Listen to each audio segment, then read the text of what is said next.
Kapag nag-negative po sa DNA ang ama ng bata, pero siya ang nakapirma sa birth certificate, absuelto po ba siya sa sustento?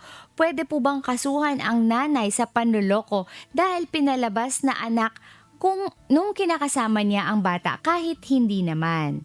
Ayun. Wala pang Very interesting jurisprudence dyan. question. Parang oo, Oo, parang pero teleserye ito, Attorney J. oo, Oo. parang teleserye nga 'no, isipin mo talagang parang totoo ba nangyari ba 'to sa totoong buhay? Kasi o wala lang naikasong ganito I'm kasi curious. 'di ba Kasi mas umabot na sa DNA testing, Attorney J, eh. Oo. oo, pero masaklap naman 'yun na talagang papaano ba umabot na siya yung pumirma pa doon sa birth certificate nung bata kung talagang siya, may pagdududa din na siya yung ama.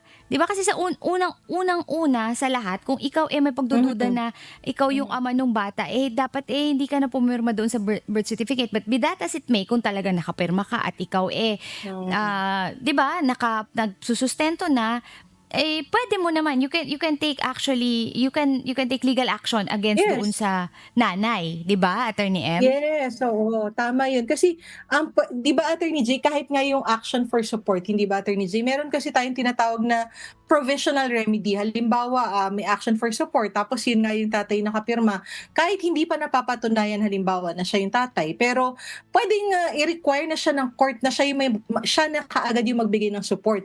Pero kapagka napatunayan na hindi siya yung tatay, talagang may karapatan din siya na mabawi yung support kasi in the first place wala naman siyang obligasyon na suportahan Correct, kung hindi niya anak yung bata, 'no?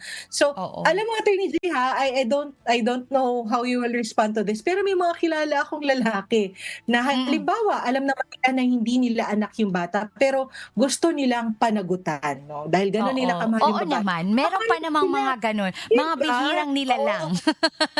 Oo, mga Oo, unicorns, oo, unicorns. Oo, unicorns. papayag sila na sila yung pipirma sa birth certificate, 'no. Pero halimbawa baka naman kalaunan, nagbago yung isip, nakahanap ng ibang mamahalin, 'no. So papaano yun, 'no? So magkakaroon din ng contention. So depende rin siguro kung ang sa lalaki yung pananaw niya ay napaniwala siya or niloko siya na siya yung tatay or aware naman siya na hindi siya yung tatay, pero bagamat aware siya, nagsuporta siya. Yung sinasabi naman namin ni Attorney J is hindi niya alam, pinaniwala siya na siya yung tatay Oo, tapos pinasuporta siya. So, in that case, puwede niya po talagang bawiin kasi kapagka DNA test na, Attorney J, ginagamit na yan sa ano, 'no, sa ating DNA evidence rule, oo, 'no. Kailangan na nagagamit na siya. Oo, at talagang, tingin ko matindi, 99.9% talaga yung oo, ano dati nun, kasi hindi probability. acceptable but ngayon acceptable. Tingin ko naman, Attorney M, yung question sender natin yung lalaki na ano, parang sabi niya, kapag 'di ba, parang sabi niya kapag napatunayan na hindi siya, puwede ba niyang kasuhan yung nanloko sa kanya? Oo naman, pupuwedeng-puwede at yung sa unang tanong mo kung absolved ka doon sa support, oo, absolved ka.